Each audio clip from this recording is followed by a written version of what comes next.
Թբիլիսիում հոկտեմբերի 22-ից 23-ը տեղի կունենա Մետաքսի ճանապարհ համաժողովը։ 5-րդ ֆորումի գլխավոր թեման եւ կարգախոսն է ներդրումներ կատարեք կապի մեջ, աճեք կայունության մեջ։ Ֆորումը բացելու է Վրաստանի վարչապետ Իրակլի Կոբախիձեն։ Միջոցառմանը կմասնակցեն նաեւ Հայաստանի եւ Ադրբեջանի վարչապետներ Նիկոլ Փաշինյանը եւ Ալի Ասադովը։ Ակնկալվում է շուրջ 2000 պատվիրակի մասնակցություն։ 2015 թվականից ի վեր 2 տարին մեկ անցկացվող ֆորումին Փաշինյանը եւ Ասադովը մասնակցել են նաեւ 2023 թվականին, երբ Վրաստանի այդ ժամանակվա վարչապետ Իրակլի Ղարիբաշվիլին երակողմ հանդիպում էր անցկացրել նրանց հետ։ Վաղարշաբաթի ավագանուն ընտրություններին հաղթանակ դաշինքը գլխավորելու է Սևակ Խաչատրյանը։ Դաշինքը ձևավորվել է առաջ Աչակենտրոն կուսակցության եւ Հայ հեղափոխական դաշնակցության միավորմամբ։ Նոյեմբերի 16-ին կայանալիք ընտրություններին մասնակցելու մասին հայտարարել են նաեւ իշխող ՔՊ-ն Արթուր Վանեցյանի ղեկավարած Հայրենիք, Անդրանիկ Թևանյանի գլխավորած Մայր Հայաստան եւ Արամ Սարգսյանի Հանրապետություն կուսակցությունները։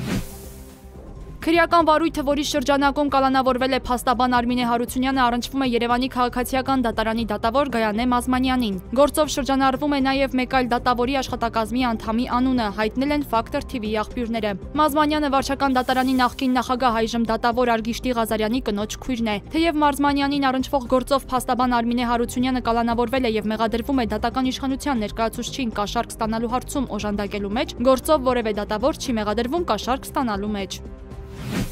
Անոթ հաչու թռչող սարքերի հետ կապված վերջին միջադեպերը եւ օդային տարածքի այլ խախտումները ցույց են տալիս, որ Եվրոպան բախվում է հիբրիդային պատերազմի։ Դրան պետք է արձագանքել ավանդական պաշտպանությունից դուրս միջոցներով, հայտարարել է Եվրահանձնաժողովի նախագահ Ուրսուլա ֆոն դեր Լեյենը։ Ըստ նրա, սա հետևողական եւ աճող արշավ է, ուղղված միությունը պարակտելուն եւ Ուկրաինային Բրյուսելի աջակցությունը թույլատնելուն։ Միաժամանակ ֆոն դեր Լեյենը Ռուսաստանին չի համարել բոլոր միջադեպերի համար պատասխանատու, սակայն հայտարարել է, պարզ է, որ Մոսկվայի նպատակը Եվրոպայում պարակտում սերմանելն է։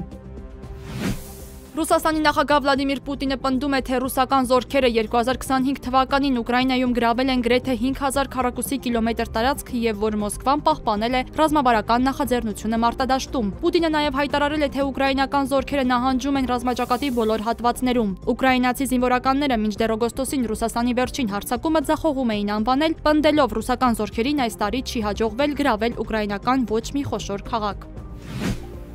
Ռուսաստանի փոխարտգործնախարար Սերգեյ Ռյաբկովը հայտարարել է, թե Ուկրաինայի հարցով խաղաղության համաձայնագրի ազդակը, որը ի հայտ եկավ Ռուսաստանի Դաշնության եւ ԱՄՆ-ի առաջնորդների հանդիպումից հետո, սպառվել է։ Նա նաեւ ընդգծել է ամերիկյան հեռահար հրթիռների հնարավոր տեղակայումը Ուկրաինայում կնշանակի իրավիճակի էական որակական փոփոխություն։ Այս շաբաթվա սկզբին Թրամփը հայտարարել էր, որ կցանկանար իմանալ, թե Ուկրաինան ինչ նպատակներով է պատրաստվում օգտագործել հրթիռները նախքան դրանց մատակարարմանը համաձայնություն տալը, քանի որ չի ցանկանում սրել Ռուսաստանի եւ Ուկրաինայի միջև պատերազմը։